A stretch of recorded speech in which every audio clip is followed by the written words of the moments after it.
Hidup menjadi tidak bermakna kalau masuk ICU. Satu hari 10 juta minimal sewa ruangan, belum kuat. Berapapun uang kita punya, bertahun-tahun, ada sampai bertahun-tahun, kalau dia koma, apa artinya? Habis. Kan sering dengar orang kanker jual rumah, jual harta, habis belum tentu sembuh. Sekali lagi, uang menjadi tidak berkuasa. Yang seperti saya bilang tentang konglomerat ulang tahun dok, saya cuma mau sehat. Bahasa Mandarinnya apa ya? Check-up tinggi. Betul kan? Saya betul tak pronunciation. Check-up tinggi. Sehat itu nomor satu. Itu nggak bisa dipahami. Keuntungan menjadi sehat itu nomor satu. Keuntungan. Boleh nomor satu yang di atas. Tapi keuntungan kita hidup sehat itu nomor satu. Semua nggak ada artinya. Waktu muda nggak punya duit, nggak bisa makan enak. Sudah tua, punya banyak duit, nggak boleh makan enak. Itu kan salah, salah sendiri. Kalau kita hidupnya bagus, sampai tua makan enak terus. Nah kalau udah begini kan, jangan sampai terjadi uang, harta, kekuasaan tidak ada artinya kalau kita sehat. Uang yang kita kumpulkan belum tentu bisa menembus penyakit kita, belum tentu, karena kesehatan nggak bisa dibeli. Kesehatan itu investasi, sekali lagi investasi. Kita menabung. Bapak Ibu kumpul di sini investasi hidup sehat. Pada tahu ke depannya nanti Bapak kena apa, tapi dengan wawasan itu jadi selamat. Ya.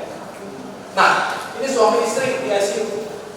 Nasibnya sama, penyakitnya sama, gaya hidupnya sama, salahnya sama. Dia mesra, tapi sudah dari ICU untuk apa?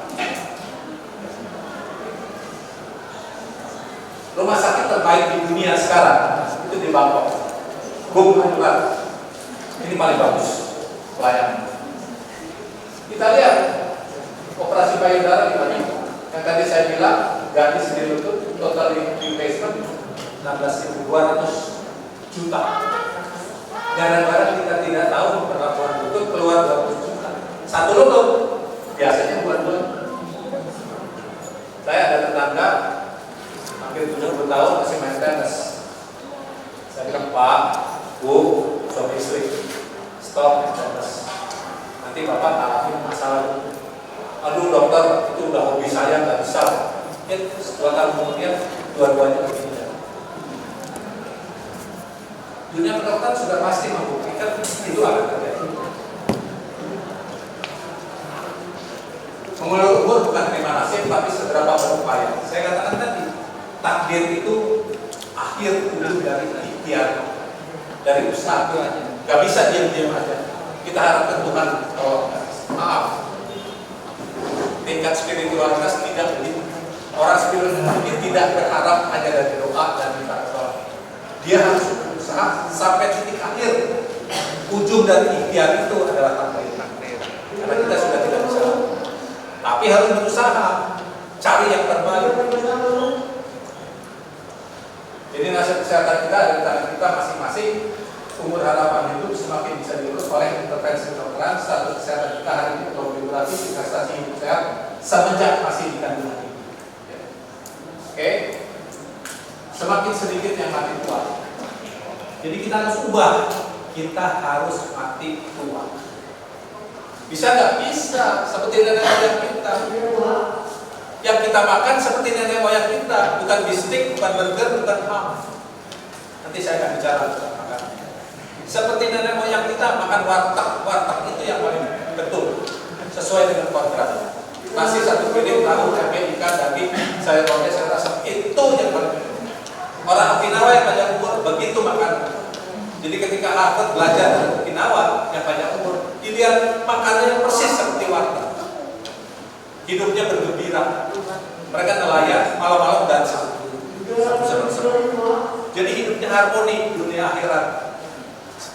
Maka itu sekarang banyak orang healing kembali, healing supaya seimbang jiwa, pikiran, dan badan.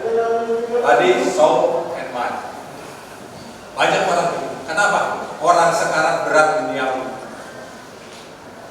Jiwanya stabil, pikirannya ini harus stabil.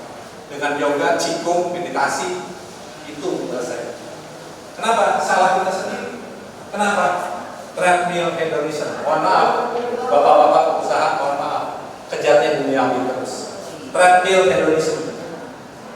Dia treadmill, cari uang gak habis-habis, kebahagiaannya jalan di depan. Padahal dunia sekarang bukan kejar devisa, mohon maaf. Dunia sekarang kejarnya happiness. Bhutan, negara kecil tidak kaya, indeks happinessnya nomor 1 terbaik. Finland, Skandinavia, indeks happiness. Mereka tidak kaya, tapi rakyatnya bahagia. Amerika jelek, Singapura jelek. Kenapa? Kejar terus dunia, kejar devisa. Mereka lupa kepuasan tidak ada batas tertinggi. Kepuasan tidak ada batas. Dikasih 1 mobil pengen 2 mobil, 1 rumah pengen 2, nggak habis-habisnya. Orang kalau masih berpikir pengen terus, dia tidak happy. Orang yang happy lekas bersyukur. Terima kasih Tuhan, saya sudah terima. Bahwa nanti dapat yang lebih itu bonus, bukan dikejar.